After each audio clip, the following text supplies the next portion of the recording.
Gracias, Mirko. Un placer y un honor estar conectado con vosotros. Un cordial saludo a todos y todas. Gracias a Clínica Creo y la Universidad Cayetano Heredia por la invitación y la confianza brindada, por supuesto. Hemos pensado con el doctor Mirko, cuando hemos pensado en un programa de webinar, hemos pensado de enfocarnos en un tema específico, es decir, iremos aplicando los principios de la medicina del trabajo y de la toxicología laboral, por supuesto, en un campo específico, que es el problema de la prevención de los riesgos químicos en específico en el personal mm, de salud. Es decir, todos vivimos la realidad hospitalaria como trabajadores y vivimos puede una paradoja. Es decir, el hospital es un ambiente de terapia, de investigación, de profundización clínica, etcétera, etcétera. Y de antemano podría considerarse que es el lugar más higiénico, más saludable, más del mundo, pero en realidad tenemos igualmente que pensar en un cuidado y una prevención y protección de la salud al mismo tiempo del trabajador de salud y, y del paciente, por supuesto. Es una necesidad que tiene dos caras como una moneda. Pero al final, hoy iremos enfocándonos en la exigencia del cuidado de la salud del personal que trabaja en el hospital. Hemos identificado algunas situaciones paradigmáticas para luego pensar en un racionale común. Mirko ya me ha presentado, por lo tanto aquí voy bastante rápidamente. Estamos pensando en la prevención de una enfermedad laboral. Por lo tanto, vamos empezando con la definición de la Real Academia. Es decir, cualquier enfermedad, cualquier patología puede ser idiopática, es decir, espontánea, o más bien tener una causa concreta. En este caso, no nos vamos enfocándonos en una patología que puede tener una causa concreta, en este caso relacionada con el trabajo.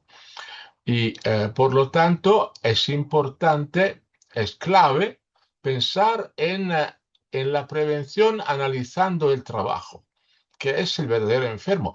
El médico del trabajo, el médico ocupacional, tiene como su primer paciente el trabajo. Normalmente una persona empieza a trabajar estando sana y luego se enferma trabajando, si ocurre. Y por lo tanto tenemos que curar el trabajo como primer paciente nuestro para evitar que salgan otros casos. Es un tema que aparentemente nuevo, pero procede de lejos. Es decir, eh, en, en latín antiguo, quis custodiet custodes, es decir, ¿quién vigilará a los vigilantes? Porque parece una paradoja, pero todo esto sale clarísimo ya en la obra de Ramazzini, que es el padre noble de nuestra disciplina, ¿no? Eh, Porque fíjense, ya en uno de los primeros capítulos de su obra, el de Diatriba, habla de un riesgo específico de los médicos que utilizan mercurio en la terapia de las venéreas. Y el mercurio, como bien se sabe, es un poderoso agente neurotóxico central, no cabe ninguna duda. Ramazzini habla con claridad de este tipo de riesgo en los espejeros, pero también en los médicos que utilizan el mercurio como agente terapéutico. Por lo tanto, llegamos a la conclusión que es un tema aparentemente nuevo, recién, pero procede de lejos y encima ahonda sus raíces también en el nacimiento mismo de la medicina del trabajo, con la obra de Bernardino Ramazzini, que es el padre de la disciplina.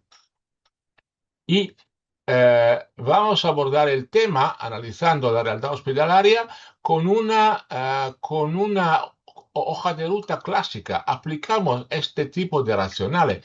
Tenemos una brújula que es la misma en un hospital, en una planta de producción cualquiera, etcétera, etcétera. Vamos a analizar el trabajo analizando las tareas, el lugar y las condiciones de trabajo.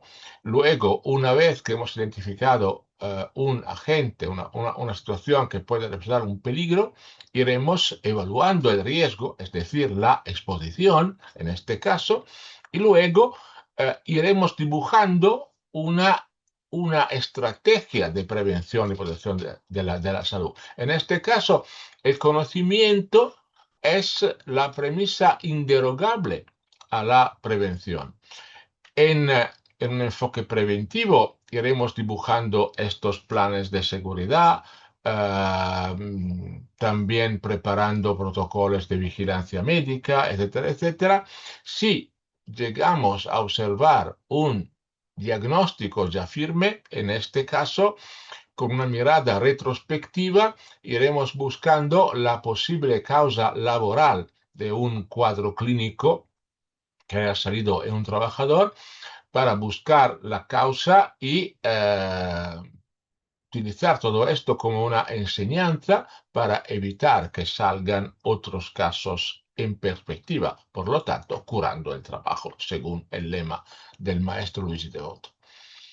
Es interesante y cabe destacar que también en el personal hospitalario prácticamente conviven todos los agentes de peligro, los agentes dañinos en lugar de trabajo, los agentes químicos, físicos y biológicos, por supuesto, algo que pertenece propiamente al trabajo hospitalario. La fatiga muscular, el estrés, el cansancio, el turno. Por lo tanto, todo un conjunto de agentes de peligro que conviven en la realidad hospitalaria. En este caso, en esta charla, iremos enfocándonos en específico en el riesgo químico, por lo tanto, en el riesgo toxicológico, que es un paradigma. Hemos identificado un peligro que pertenece a las características propias de un agente químico X. Luego, el riesgo resulta de la exposición, como cuánto tiempo, con qué ritmo, etcétera, etcétera. Es decir, evaluamos la exposición. De esta evaluación sale la necesidad de aplicar correctamente una serie de medidas preventivas. Iremos analizando algunas situaciones específicas que pueden ser consideradas paradigmáticas. La brújula de todo, siendo que estamos en un enfoque toxicológico, siempre es el concepto de dosis tal como procede de la obra del genio Paracelso, que es el padre de la toxicología. Una figura talmente conocida que no hace falta decir nada más. El legado de Paracelso es poderoso, es clave el concepto de dosis en farmacología, en clínica y todo. Claro, en medicina ocupacional es clave porque nos permite definir una dosis umbral, un nivel de exposición por debajo del cual estamos eh, razonablemente tranquilos evitando problemas. Al final, tal como hemos dicho, analizamos las tareas, evaluamos la exposición con el objetivo de permanecer por debajo del nivel capaz de provocar efectos dañinos. En este caso, veremos que el conocimiento de las propiedades intrínsecas y luego de las tareas de, la, de cómo hago un trabajo concretamente, todo esto define una praxis técnica médica y luego también todo esto tendrá un reflejo clarísimo en la ley. Los estados, las federaciones, las naciones, al final promulgan leyes específicas, en este caso, pensando justamente en la prevención del riesgo.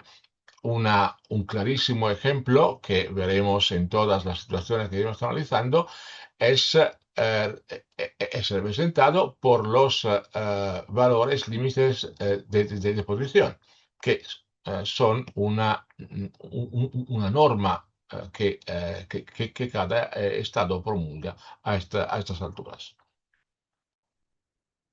Y en el caso de un agente químico de uso hospitalario, de uso de terapia, de uso de desinfección, de anestesia, todo esto puede una aparente paradoja, porque al final una, un agente químico en este caso es eficaz, es decir, tiene un grado de efectividad. Y todo esto es la base de su posible toxicidad. Pero con una paradoja, porque al final nosotros utilizamos agentes químicos que por fuerza tienen una actividad biológica sobre el órgano diana. Un gas anestésico por fuerza deprime la actividad cerebral con el objetivo de inducir la narcosis para luego ir al quirófano. Y por lo tanto tiene actividad por fuerza y también tiene la capacidad de pasar a través de las barreras aire, sangre, lípidos, etcétera, etcétera. Porque si tiene que ser eficaz, tiene que actuar en el uso que yo estoy buscando, es decir, que puede también actuar en el, senso, en el sentido dañino del término. Por lo tanto, vivimos una doble dimensión. Por un lado, estamos utilizando un agente, por ejemplo, en un paciente, pero tenemos que cuidar al trabajador que está manipulando este agente químico en la fase de terapia, etcétera, etcétera, cuidando y protegiendo su salud. Esta es un poco esta dimensión doble, casi una paradoja, pero no tanto al final. Unos ejemplos de agentes químicos de normal uso sanitario: agentes esterilizantes, antisépticos, infectantes, fármacos, reactivos de laboratorio y anestésicos y los gases químicos. Es evidente que todos estos agentes químicos en su conjunto representan una normal herramienta en la actividad diaria en un hospital. Por lo tanto, estamos hablando de un riesgo concreto, realista y con la exigencia de ser gestionado correctamente. Vamos con algunos ejemplos porque es necesario aplicar todo esto.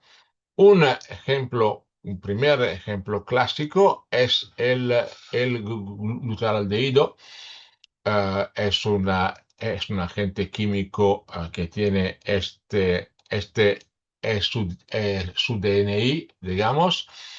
Es interesante fijarnos en las distintas aplicaciones. Una de las más concretas es la esterilización de los endoscopios.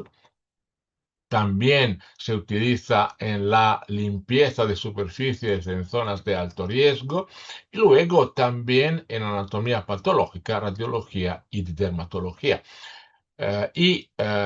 Su extenso utilizo está a la base de un cuidado importante. Y hemos subrayado anteriormente la necesidad de analizar las tareas. Pensamos en el hecho que yo tengo que diluir el glutaraldehído en porcentaje. Tenemos que agitar un poco, sacudir esta solución, y todo esto es a la base de la liberación de vapores de este agente químico. Por lo tanto, tendremos la posibilidad realista de una exposición inhalatoria o dérmica. Y estas tareas son en larguísima mayoría manuales. Otro tema importante. Es un tipo de tarea que requiere una actividad práctica por parte de un operador sanitario. Entonces tenemos un problema de formación del personal para garantizar una capacitación eficaz y luego aplicar una medida adecuada desde el punto de vista, por ejemplo, de la vigilancia médica. También en este caso, pensando a las características del glutaraldehído, tenemos la necesidad de la protección del paciente igual que del trabajador, siempre esta dimensión de la doble cara de la misma moneda. El problema es que se pueden encontrar concentraciones, niveles ambientales encima bastante elevados, lo que confirma la necesidad de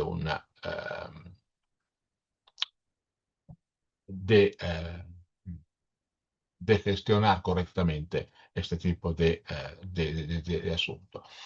Hemos hablado de medidas técnicas, de praxis técnicas, por ejemplo, la extracción del aire, garantizando que un ambiente de trabajo no presente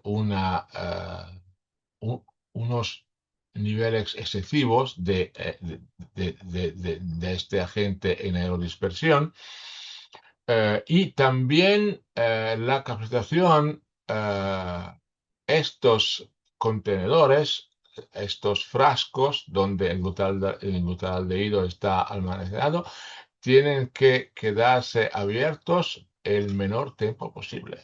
Un cuidado también desde el punto de vista de la praxis de cómo de un enfermero, de un operador de salud, lo que sea, maneja este tipo de agente. Y otro tema, un utilizo técnico con la esterilización de los endoscopios, por lo tanto, en un departamento específico como la endoscopia digestiva, por ejemplo. Pero si pensamos en una exigencia de limpieza y de desinfección profunda, todo esto prácticamente pertenece a todos los departamentos en un hospital. Por lo tanto, podemos considerar este tipo de riesgo potencialmente ubicuo en un hospital. Y otro problema, siendo que el glutaraldehído es un agente irritante y alergizante al mismo tiempo, todo esto supone por fuerza una atención añadida en el paciente y en el trabajador. Yo tengo que tener en cuenta si un paciente, debido a sus condiciones, podría ser más vulnerable a la acción de un agente de este tipo, con estas características de peligrosidad toxicológicas intrínsecas, eh, debido al hecho que es un paciente ingresado, por lo tanto, con una patología ya presente, etcétera, etcétera. Y igualmente, si un trabajador tiene un cuadro, un cuadro clínico personal individual, tendremos que tener en cuenta todo esto y garantizar una prevención y protección de la salud a estas alturas para que pueda seguir haciendo su trabajo minimizando todos los riesgos presentes. Eh, Hemos dicho de la difusión bastante importante de este agente químico, como utilizo, como gestión, etcétera, etcétera. ¿Qué podemos decir? Si pensamos en la vigilancia médica, normalmente se propone una visita médica anual con una recopilación con mucho cuidado del historial clínico, de un análisis periódico muy importante al acto de la visita, sea una visita, por ejemplo, de la piel, toda una obesidad cutánea, todo una visita con mucho cuidado también de toda la fase respiratoria, la, toda la auscultación del trabajador, del tórax, y pensando en una prueba que pueda completar el protocolo, seguro la espirometría.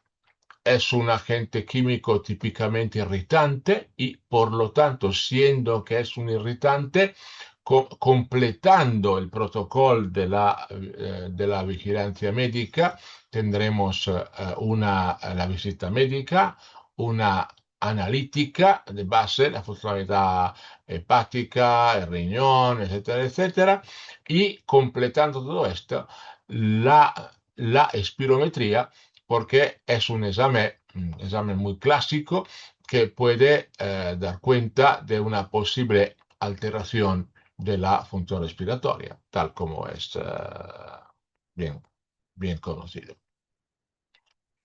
Y pensamos en los valores límites de exposición.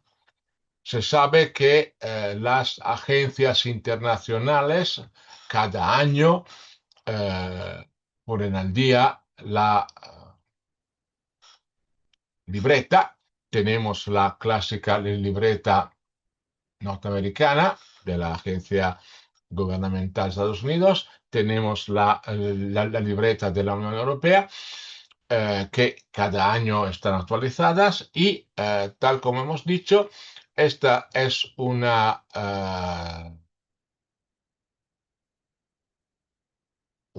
orientación internacional que es la base luego de lo que las naciones aplican. En este caso, en el caso de Perú, la ley, la última, más recién, tiene justo menos de 2 años, tenemos aquí el listado de todos los valores límites de exposición y en este caso el butaldehído, el valor límite es el valor límite de corta duración, el Estel. Y en este caso coincide perfectamente lo que la ley peruana ha expresado con los valores europeos y de Norteamérica. ¿Por qué el Estel? Corta duración porque es un agente muy irritante, como se ha dicho, y por lo tanto un nivel que no tiene que estar superado por más de 15 minutos con un máximo de 3 veces a lo largo de un día laboral. La necesidad, por lo tanto, de cuidar un efecto agudo como una irritación, aún más pensando que también tiene la característica de ser un agente alergizante y por lo tanto la necesidad de una protección a corto plazo. Esto es un poco lo que está detrás de una propuesta no como valor límite ponderado a lo largo del día, el concepto de TVA, sino de STEL, la exposición a corto plazo. Otro tema importante donde se aplica todo este racionale de prevención toxicológica en el personal de salud está representado por los gases médicos y los gases anestésicos. También en este caso, estos gases están conocidos por provocar un efecto deseado en el paciente, que es la depresión de la actividad nerviosa central por inducir la narcosis, tal como hemos dicho. Y luego hemos tenido que preguntarnos con mucha claridad sobre los posibles efectos en el personal, porque el paciente accede a un quirófano una, dos veces en su vida, mientras que el trabajador de un quirófano, un cirujano, un enfermero del quirófano, el mismo médico anestesiólogo, están potencialmente expuestos a este tipo de agente químico a lo largo de una vida laboral. Entonces, una situación de exposición crónica. Y seguro tenemos dos clases de gases fisiológicos, dos o tres. El óxido nitroso es posiblemente uno de los más utilizados y más conocidos. Luego tendremos los gases halogenados que en la época más recién están mucho menos utilizados debido a sus características taninas y los varios seborane, florane, etcétera, etcétera. Es importante, cabe destacar que normalmente estos gases se utilizan en mezclas.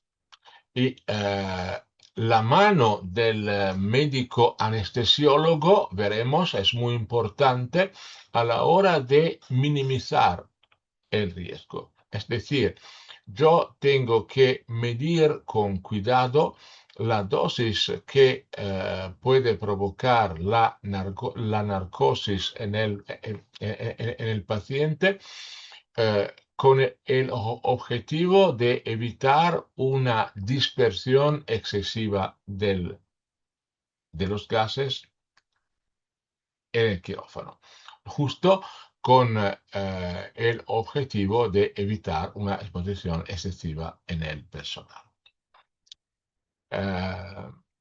Los halogenados en la época más reciente, hemos dicho, están mucho menos utilizados porque al final hemos visto que tienen una potencialidad hepatotóxica bastante importante, incluso en los pacientes y no solamente en el personal de salud. Por lo tanto, en este caso, el utilizo es menor. El problema de los gases anestésicos tiene más de medio siglo, porque al final evidencias epidemiológicas importantes a nivel de los estados escandinavos y del norte de Europa ya hace más de medio siglo. Hemos visto alteraciones hepáticas, renales, hematológicas, un aumento de una frecuencia de abortos espontáneos, congénitas. Por lo tanto, un conjunto de evidencias clínicas preocupantes que evidentemente merecían un cuidado específico. Pensando, por ejemplo, en todo el personal femenino que trabaja en los quirófanos, la importancia total de, en cuanto se sepa que una trabajadora está embarazada, tiene que salir del quirófano porque ya se sabe perfectamente, por ejemplo, que la exposición a estos tóxicos, incluso a bajos niveles de exposición, puede tener un efecto dañino en la esfera de la reproducción. Y todas estas evidencias al final se han visto antes cuando los niveles de concentración estaban más elevados. Pero incluso después, una reducción bastante importante de los niveles se evidenciaron efectos menos agudos, pero, por ejemplo, una reducción leve de la eficiencia psicomotora, relacionada evidentemente con el efecto neurológico del gas, que es lo que buscamos evidentemente. Y la posibilidad de graduar el efecto relacionado con el nivel de exposición ha sido clave en pensar en una praxis y luego en la ley. En este caso voy a hablar de lo que se hizo, por ejemplo, en la región Lombardía, donde yo vivo y donde trabajo, en Milán.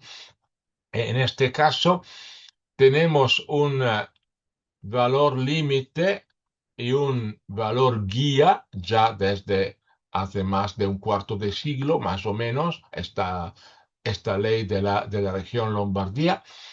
Un valor guía que sería un poco la brújula, un valor límite de 50 partes por millón, y es muy importante, tenemos también un valor límite biológico, es decir, en la vigilancia médica vamos a también a tomar una muestra de orina y vamos a hacer el control biológico del óxido nitroso o de los halogenados. A esas alturas normalmente más del óxido nitroso porque es más más utilizado. Y es muy importante el tema del control biológico porque nos proporciona una información verdaderamente importante, porque a veces pasa en el marco de un equipo que ha trabajado en el mismo turno en un quirófano, podría, podría verificarse esta situación. Tenemos un nivel ambiental por debajo del valor límite y de 5 o 6 trabajadores del equipo de quirugía que ha trabajado en el día X en el quirófano, tenemos un trabajador con un nivel biológico más elevado, mientras que los otros no. Entonces, todo esto uh, desata evidentemente la necesidad de ir buscando por qué. Podría ser porque el trabajador permaneció en un punto específico del quirófano y allí, en este rincón específico del quirófano, está un daño técnico en la tubería pequeña que vehicula el gas y todo esto lo hemos verificado en la práctica en el hospital si una persona tiene una infección de las vías urinarias, de las vías renales, siendo que los mismos bacterios producen el óxido nitroso debido a su metabolismo. Algunas veces tuvimos que hacer un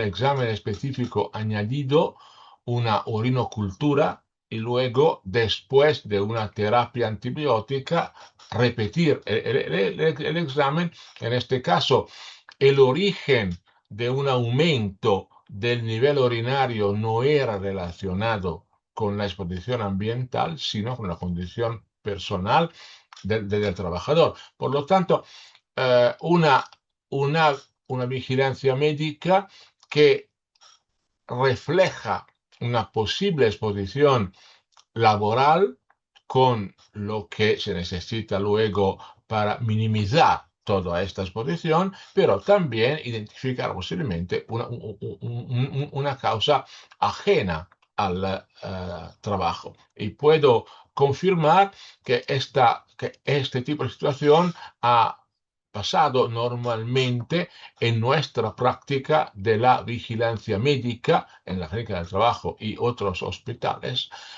policlínico, etcétera, etcétera, en Milán, de los quirófanos, de los departamentos de cirugía.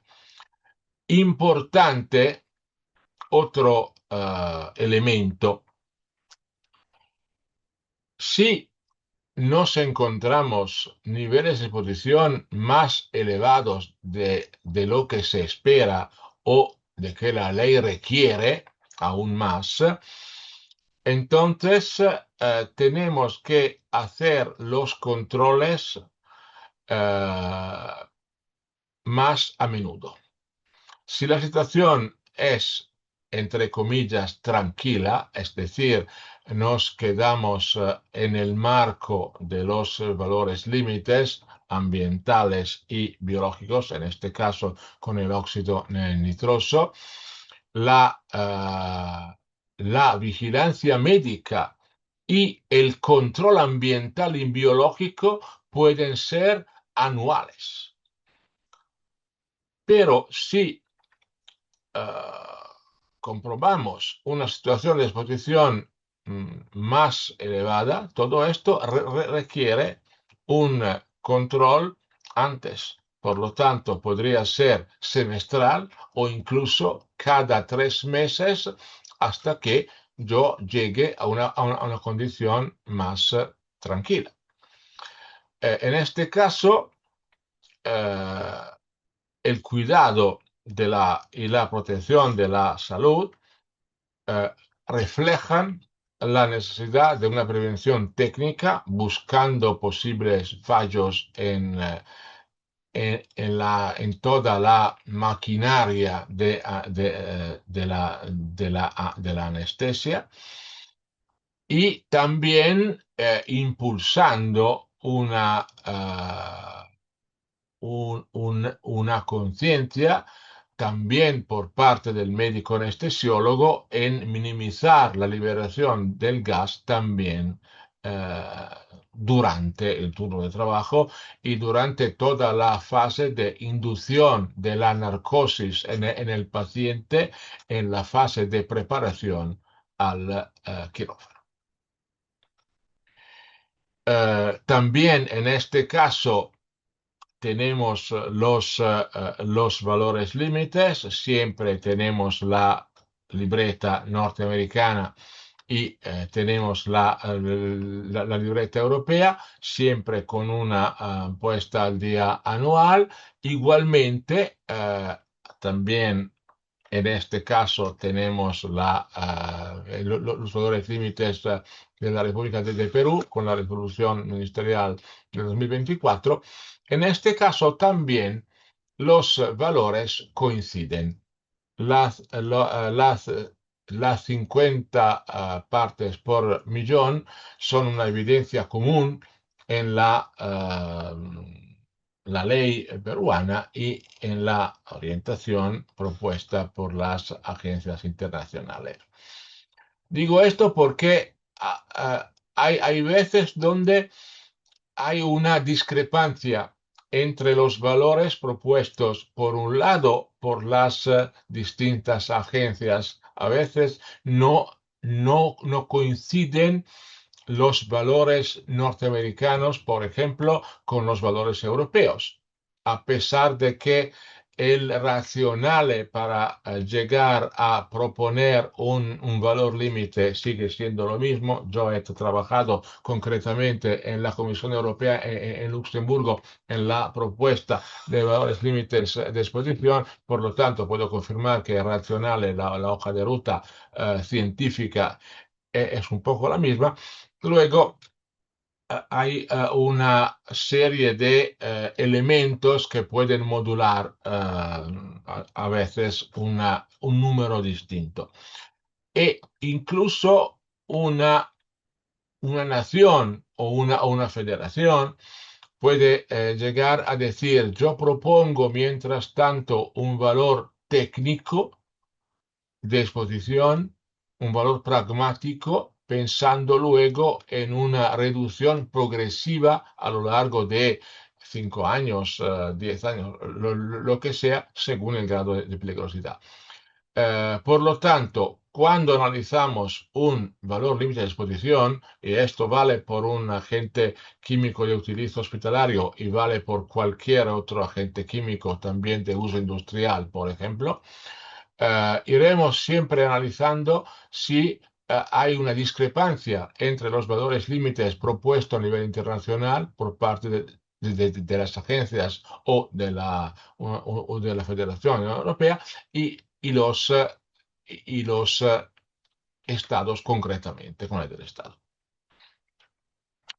En el caso de los gases anestésicos, tenemos también un elemento de atención añadida.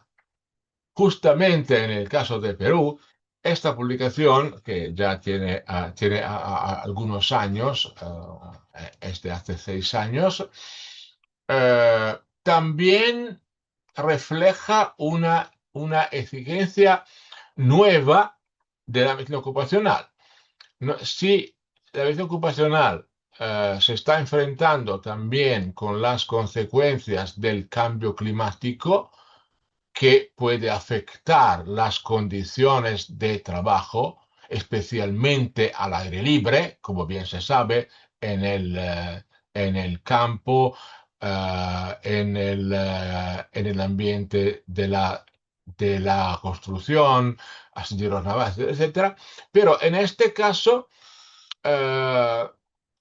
por ejemplo, hemos visto que también se puede elegir un gas anestésico en lugar de otro, no solamente pensando a los efectos dañinos a nivel del individuo, sino también a nivel ambiental. Si un gas anestésico tiene un efecto invernadero más importante de otro gas, yo iré utilizando el gas menos dañino de antemano a nivel clínico, pero otro elemento importante que tendré en cuenta es también un menor impacto ambiental. Y la relevancia de todo de este tema se refleja perfectamente, por ejemplo, en esta publicación científica, donde al final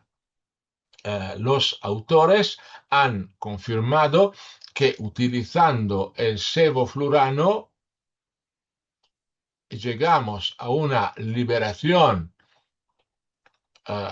mucho inferior de CO2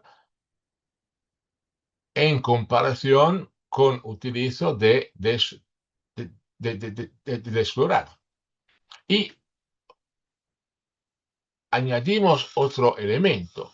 Vamos a utilizar un gas anestésico menos dañino, que tiene menos impactos ambiental, subrayando además la necesidad de, técnicamente, como praxis técnicas, de llegar a una liberación del gas mismo por el nivel más bajo posible.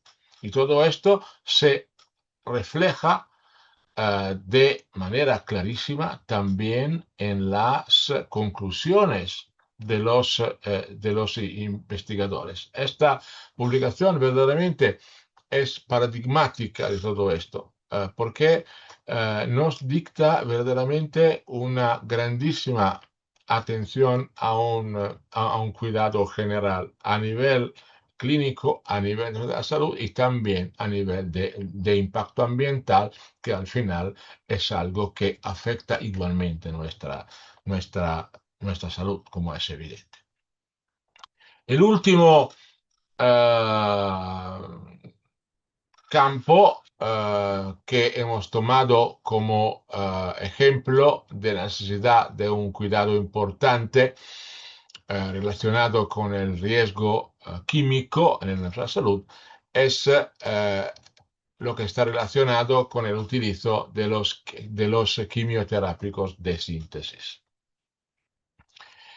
En este caso, el tipo de agente químico, sus características, cómo manipulo estos agentes químicos en la preparación, en el suministro, en el tratamiento, en la eliminación del residuo.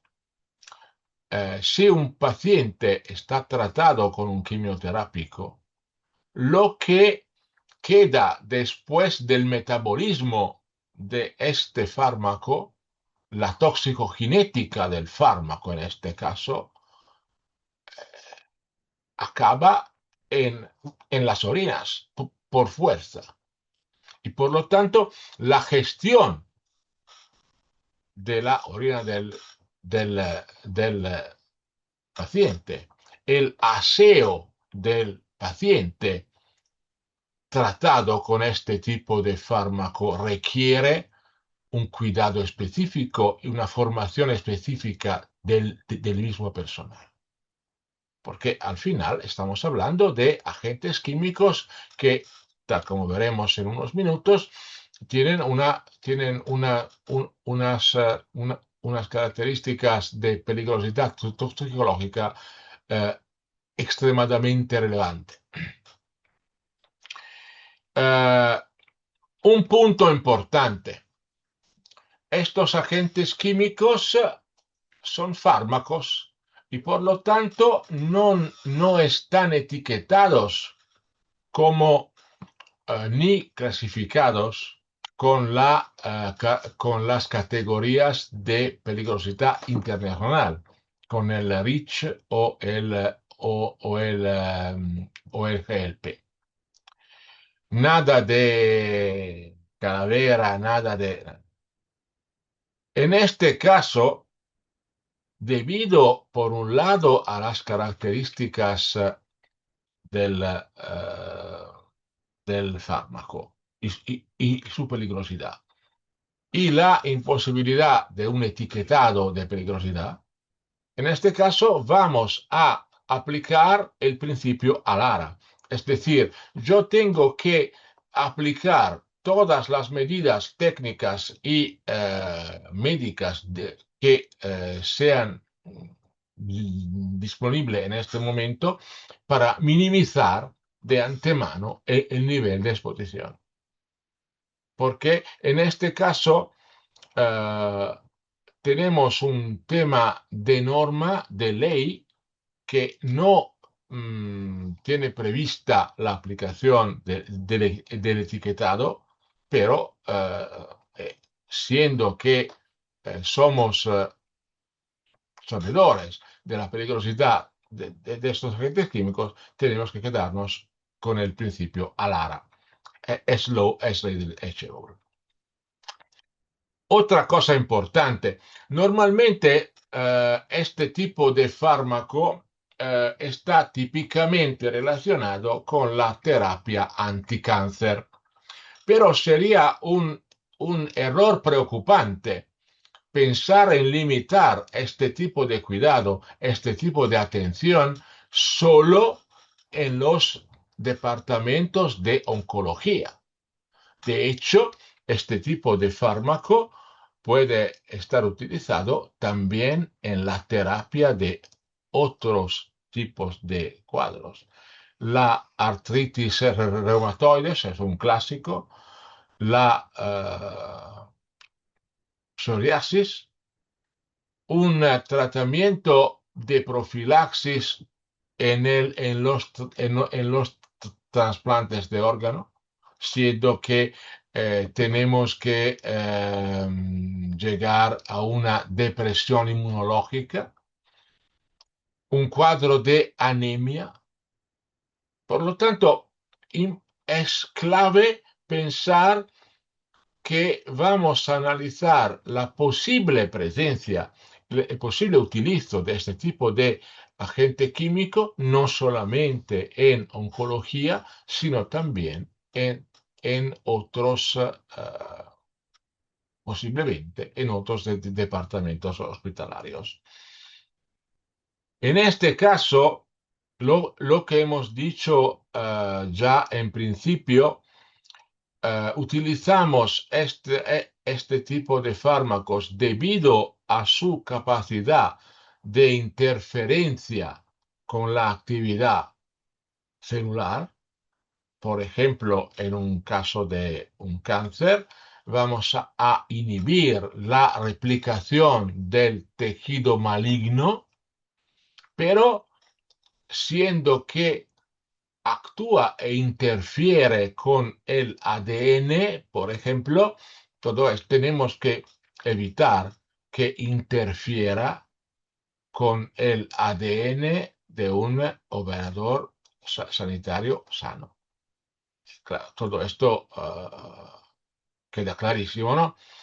Es importante. Nosotros conocemos el mecanismo de acción de este tipo de fármaco y es lo que está a la base de su utilizo terapéutico.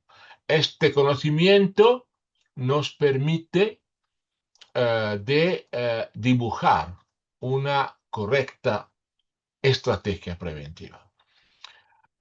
Hemos dicho de la peligrosidad importante. Muchos, o por lo menos varios de estos fármacos están etiquetados por parte de la IARC en el grupo 1, es decir, seguramente cancerígenos para el hombre. Y aquí tenemos también un tema de ética. El médico oncólogo o el médico internista o el médico inmunólogo puede establecer una terapia con un fármaco que tiene características de peligrosidad en un paciente porque le está mejorando la vida, la espera de vida, el pronóstico, etcétera, etcétera. Todo esto, claro, no es aceptable en, en un trabajador sano, que está expuesto a niveles mucho más bajos que los niveles de una dosis terapéutica a un paciente, pero eh, el conocimiento del tipo de efecto dañino que puede salir de la exposición a un fármaco de este tipo es también la brújula para la prevención. Eh, este tipo de fármaco típicamente actúa en contra tejido con una rápida reproducción y recambio. Un tejido fisiológicamente a crecimiento rápido y recambio rápido es la médula ósea hemopoietica en el hombre, en el ser humano. Por lo tanto, pensando en un indicador de efecto seguro, todo el cuadro hematológico es clave. Puedo decir que en principio, hace más o menos 25 años, hemos pensado en la tipización de los linfocitas en sinergia con una investigación de los colegas infectivólogos que hace un 25, 30 años más o menos empezaban a utilizar este tipo de indicador clínico en el análisis de la eficacia de la terapia del VIH. Luego hemos visto que este tipo de análisis de activación linfocitaria era menos efectiva, menos predictiva de lo que parece. Entonces, pensando en la fisiología misma de la médula ósea hemopoietica, un indicador específico, por ejemplo, es la cuenta de los reticulocitos, los glóbulos rojos antes que sean maduros, listos, ¿no? Porque eh, es la alteración de los reticulocitos puede ser un indicador de que la médula ósea esté funcionando eh, sufriendo por un acoso por parte de un, de un fármaco. Por lo tanto,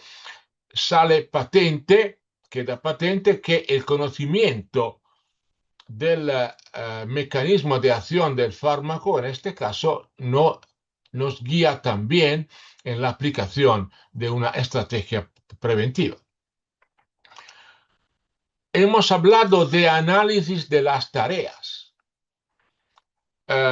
Yo puedo trabajar bajo aspiración, como en el caso de la figura a la izquierda, de la transparencia, pero puedo confirmar que hemos hecho investigaciones en los departamentos de oncología, a pesar de que se está trabajando bajo aspiración, bajo extracción del aire, igualmente hemos podido medir concentraciones de fármacos en las superficies, en el suelo, en la mesilla, en las ventanas, en las estanterías de un local donde yo tengo almacenado los frascos de los fármacos. Por lo tanto, luego cuando abro una botella, tendré un o un papel o una tela empapada de alcohol utilizando guantes más espesos del normal, porque es una cautela añadida, o un guante doble o un guante más espeso, específico para este tipo de actividad, porque el riesgo es la liberación de un aerosol, estas gotitas invisibles que se liberan cuando yo abro el frasco. Si lo abro, el botellín, si yo lo abro así al aire libre, se libera. Si tengo con esta tela empapada de alcohol, todo esto minimiza la liberación. Si tengo que hacerlo con una jeringa, no tendré que permitir que todo esto salga para evitar que quede aire, ¿no? Lo que se hace siempre. En este caso, igualmente, con un pañuelo, con una tela, siempre con alcohol. Y todo esto tendremos que enseñarlo también al paciente o a sus seres queridos, su familia, en el caso de una terapia en casa, porque al final tendremos que utilizar el mismo cuidado, desde la preparación y hasta la eliminación de los residuos. Hemos hablado de tarea, análisis de las tareas en distintas fases. La más típica y la más peligrosa porque puede pasar desapercibida es la exposición trámite aerosoles, lo que puedo típicamente evitar aplicando un tipo de praxis específica con el pañuelo, con la tela, etcétera, etcétera. Mientras que el contacto cutáneo o la ingestión involuntaria es típicamente una condición de accidente laboral. Otro tema técnico. Si mientras que estoy preparando un fármaco me cae la botella, me cae el frasco y en el suelo tenemos la botella rota con el líquido que se ha derramado en el suelo, cada tipo de fármaco tiene un agente químico que pueda ser utilizado por la limpieza. Podrá ser hipoclorito, podrá ser desinfectante. Es importante, según el tipo de agente químico que pueda derramarse en el suelo, estar listos para hacer una limpieza eficaz utilizando el agente químico de limpieza específico y obviamente con todos los dispositivos, los EPS de protección específicos, con el guante doble, con la mascarilla, etcétera, etcétera. El control ambiental en este caso puede ser actuado con análisis de lo que queda en las superficies, con el wipe test o con los pads que podemos colocar, por ejemplo, por encima de la bata médica, de la bata clínica del laboratorio de salud. En el caso del control biológico, que es muy importante, eh, pensando a nivel urinario, por ejemplo, la concentración de platino metálico, si utilizamos el cisplatino, que es un típico fármaco anticáncer, o la ciclofosfamida. Mientras que, tal como hemos dicho antes, la cuenta de los reticulocitos es importante, siendo que que la médula ósea hematopoietica es un típico órgano diana o, o un tejido diana relacionado con sus características específicas, es decir, es un típico tejido a crecimiento rápido y a rápido recambio. Último punto, eh, los trabajadores que puedan presentar características propias que les rindan más vulnerables. Un defecto enzimático, una anterior terapia de inmunosupresión, una, una condición de atopía.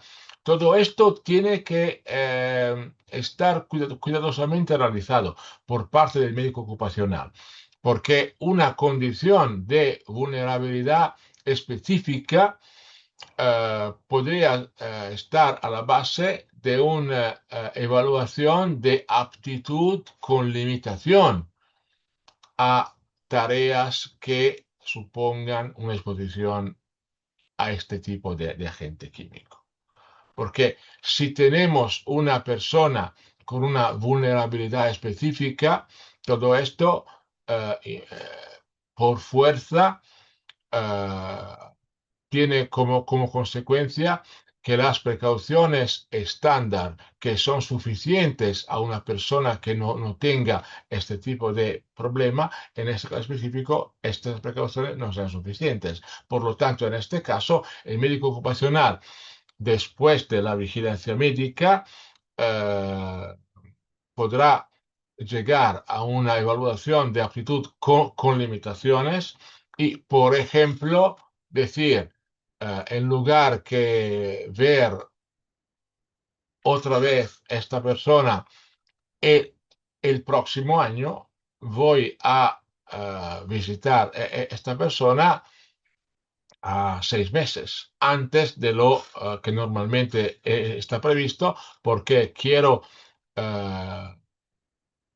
seguir comprobando que sus condiciones sigan satisfactorias a pesar de una condición de vulnerabilidad. Por lo tanto, una vez más, lo que yo conozco, lo que yo llego a saber es la premisa inderogable al final para poder dibujar verdaderamente una prevención. Al final queda confirmado lo que nos ha propuesto el gran Miguel de Cervantes, el padre del idioma castellano. Nunca el conocimiento es un engaño. El engaño está en quien no sabe. Un autoengaño podría ser no profundizar el tema, quedarnos en la superficie del problema.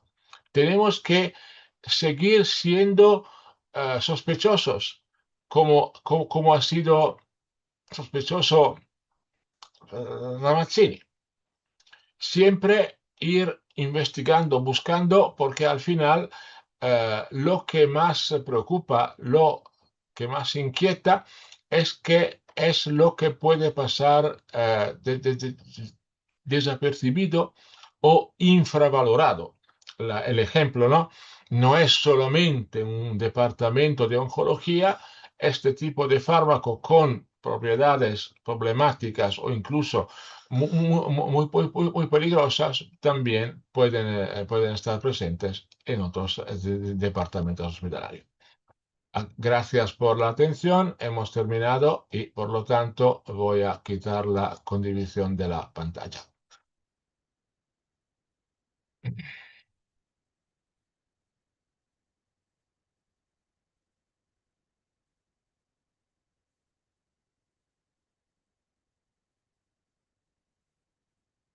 Mirko, Mirko.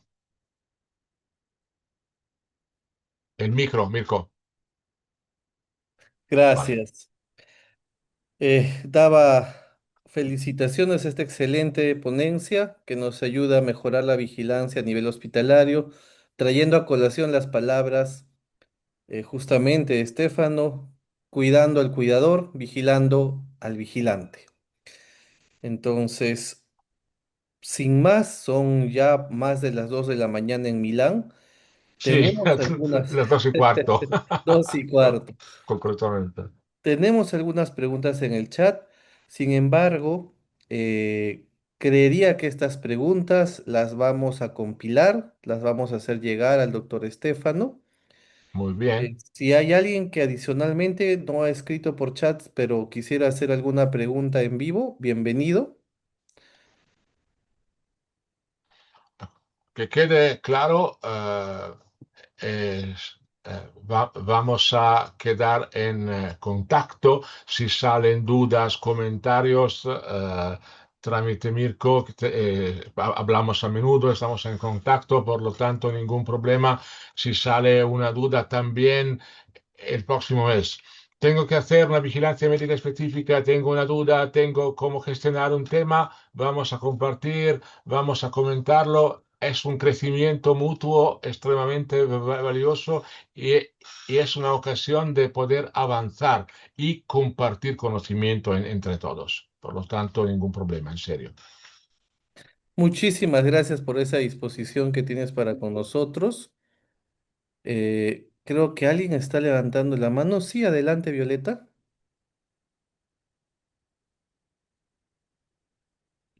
Me parece que hay una pregunta de Violeta. Al parecer, seguro va a enviar las preguntas también junto con las que están en el chat. Yo me encargo de compilarlas y seguramente en otra sesión de este tema tan interesante podemos tener la oportunidad de responderlas. Agradecemos al doctor Estefano por este tiempo. Repito, ya son más de las 2 de la madrugada. Sí. Así que le deseamos que tenga un buen descanso y esperamos verlo nuevamente en estos webinars a través de Creo Más. Gracias. Mirko, si me permites, he visto una pregunta en el chat, voy a contestar rápidamente, justo para que no queden así, con ganas. Perfecto, adelante. Es muy importante un tema que ha salido de una pregunta. En el caso de una exposición múltiple, si se podría considerar una sinergia posible entre distintos agentes. Esto es muy importante porque, y gracias por la pregunta, que es verdaderamente muy interesante.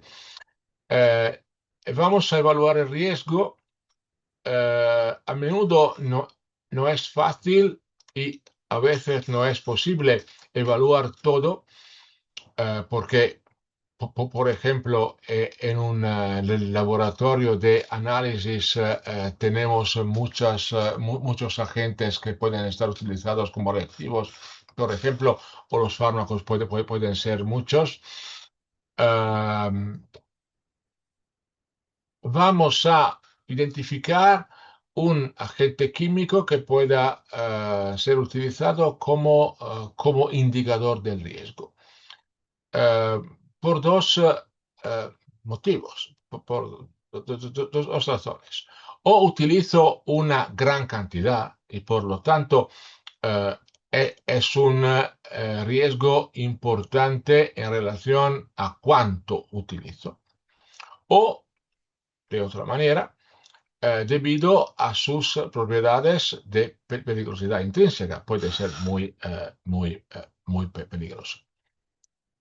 Eh, lo que he dicho antes, el conocimiento del mecanismo de acción de un agente químico es la premisa para poder evaluar el riesgo y también para poder decir si yo estoy consciente de una posible sinergia, por lo tanto, el efecto dañino podría quedar potenciado por la acción simultánea de dos agentes químicos, todo esto tendrá como consecuencia la aplicación de unas medidas de protección más estrictas, con EPS, con guantes, con mascarilla, etcétera, etcétera, etcétera, empezando por una formación específica. Es decir, si yo cuando voy a utilizar el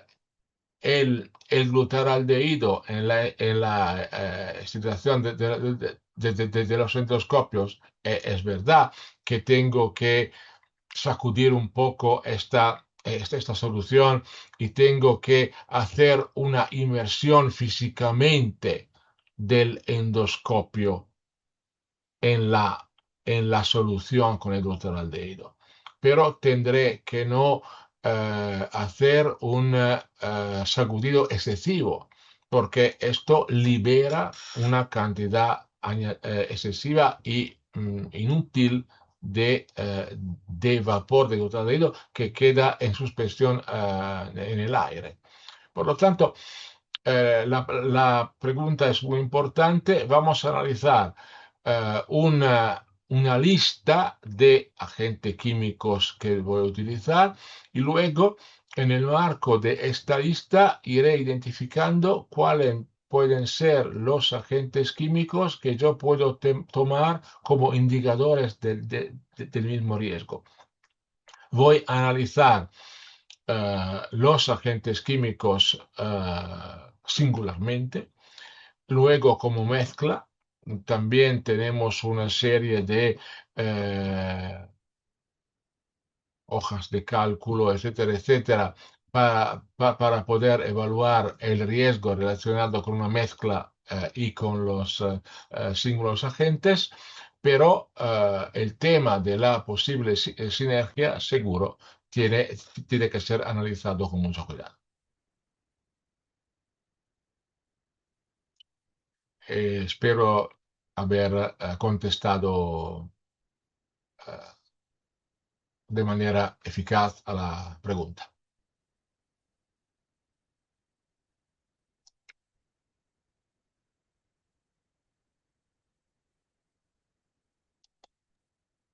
Es correcto, estimado Estefano. Creo que no te... Sí. Otra cosa, siendo que he visto una pregunta que introduce un poco el tema de la literatura eh, eh, disponible, un último comentario, que es esto. Cuando hemos identificado un, eh, un, eh, un agente químico de específico interés, podría ser el glutaraldehído u otro, es importante que seguimos buscando en las bases de datos. Porque siempre salen nuevas investigaciones, nuevos estudios, nuevos casos, posiblemente episódicos o investigaciones epidemiológicas, etcétera, etcétera. Y todo esto tiene una relevancia en dos campos.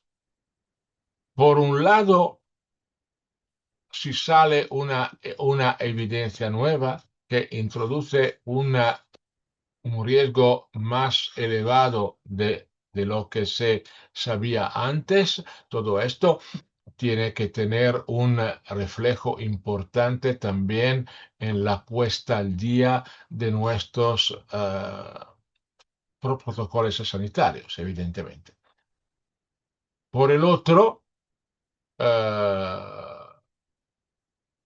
según salgan nuevas evidencias, como es normal, todo esto también representa la base de conocimiento que luego se explica en la denominada toxicología reguladora. Es decir, puede variar el valor límite porque se queda más bajo debido a nuevas evidencias o sale un nuevo reglamento y tanto en el caso de una orientación internacional por parte de las agencias internacionales, sea en el caso más vinculante, evidentemente, de una ley del Estado, es importante estar al tanto de las nuevas evidencias que salgan a nivel de la literatura científica, porque todo esto es la base de la posibilidad nuestra de aplicar correctamente toda una serie de medidas preventivas.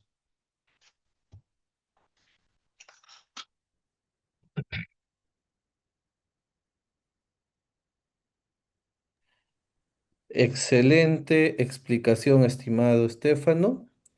¿Alguna otra pregunta? El doctor Jorge Hudwaker agradece las respuestas.